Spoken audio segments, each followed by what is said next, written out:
رات کو نماز میں تلاوت کرتے ہوئے میرے دل میں خیال پیدا ہوتا ہے کہ میں ان گناہوں کی معافی مانگ رہا ہوں جو بھول کر یا چوک کر ہو گئے، لیکن جو گناہ میں نے پورے شعور سے کیے اور اب بھی کر گزرتا ہوں ان سے کن الفاظ میں معافی مانگی جائے؟ وہ معافی مانگنے کے لیے تو یہ ہے کہ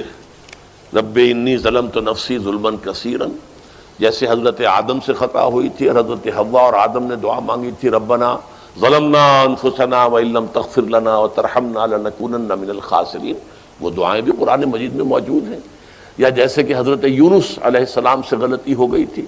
اللہ کی اجازت کے بغیر وہ اپنی قوم کو چھوڑ کر چلے گئے، تو انہوں نے جو تسبیح کی ہے، جو ہمارے ہاں جس کی تسبیح بھی کی جاتی ہے اور اس کا آیت کریمہ کا جو ہے ورد کیا جاتا ہے، بلکہ وہ بھی اصل میں قلب کی گہرائیوں اور شعور کے ساتھ جو اگر ادا کی جائے تو بہت لا الہ الا انت سبحانک انی کنت من الظالمین، تو یہ جو ہے استغفر اللہ ربی من کل ذنب واتوب الیہ، یہ بھی ہے۔ تو مختلف ہے اس کے لیے کہ جو قرآن مجید میں بھی آئی ہے اور احادیث میں بھی۔ البتہ توبہ کے بارے میں چونکہ ذکر آج ہوا ہے اور آپ نے سوال بھی کیا ہے، تو یہ بات واضح ہو جانی چاہیے، توبہ کی 3 شرطیں ہیں صحیح توبہ ہونے کی، اور یہ 3 شرطیں ہیں حقوق اللہ میں جو گناہ ہوا ہے اس کے ضمن میں۔ حقوق العباد میں ہوا ہے تو 4تھی شرط اور ہے۔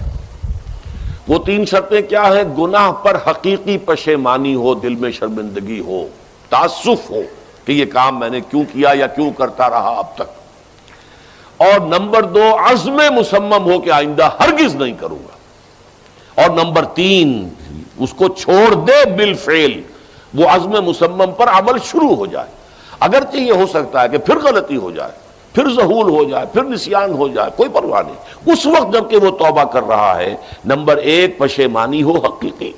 نمبر 2 عزم مصمم ہو کہ دوبارہ ارتکاب نہیں کروں گا، نمبر 3 بالفعل اس کام کو چھوڑ دے۔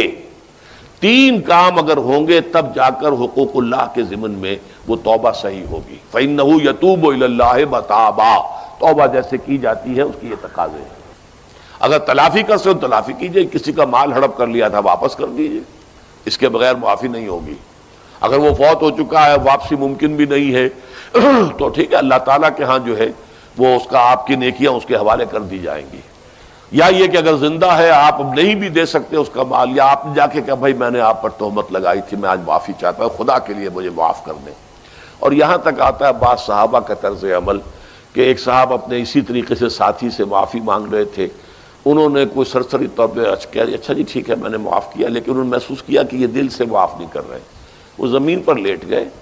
اور اپنا گال ایک جو ہے زمین پر ٹکا کر دوسرے کا، اس پر میرا اپنا پاؤں میرے دوسرے گال پر رکھو تو مجھے یقین ہوگا کہ تم نے واقعی مجھے معاف کیا ہے۔ تو یہ کیفیت تو اس انسان کی ہوگی نا جسے واقعتاً محاسبہ اخروی کا احساس ہو اور شدید کہ اس کی جواب دہی ہوگی، تو اس کے لیے تو پھر وہ ہر طرح سے تلافی کے لیے خوشامد کرے گا، بھائی خدا کے لیے مجھے معاف کر، اور جی معاف کر دیں آپ، بس یہ کیا ہے، ایک معافی وہ ہوتی ہے، وہ جو پولیس والے بھی معافی مانگ لیتے ہیں کبھی کبھی، تو وہ معافی نہیں ہوتی، حقیقتاً دل سے آپ معافی مانگیں تو وہ ہے معافی، اور واقعتاً دل سے معاف کریں۔